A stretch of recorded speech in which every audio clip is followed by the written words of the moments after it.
Morning guys! Ito ngayon, it's foggy day again. Pero hindi siya ganun ka-foggy nung nakaraan. Oh no!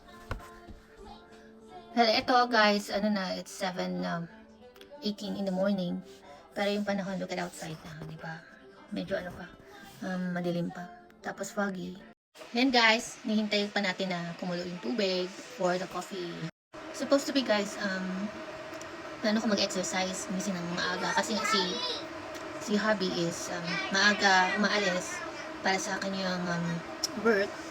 Tapos yun, nagigising na din ako niyan. Kaya lang, minsan nag-stay na ako sa bed kasi nga yung anak ko, tulog pa yung baby ko. So, hindi ako makabangon. So yun, plano ko talagang gumising ng maaga, mag-exercise. Gusto ko sana mag-exercise kasi until now. O kaya naman mag-study, magbasa-basa kasi nga malapit na yung OSCE ko sa June. So I still have how many months left? April, May, June. 3 months to go. So yun, sana ayanin na papasan natin.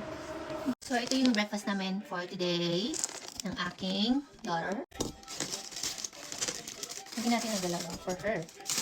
Tapos what I do is yan lang.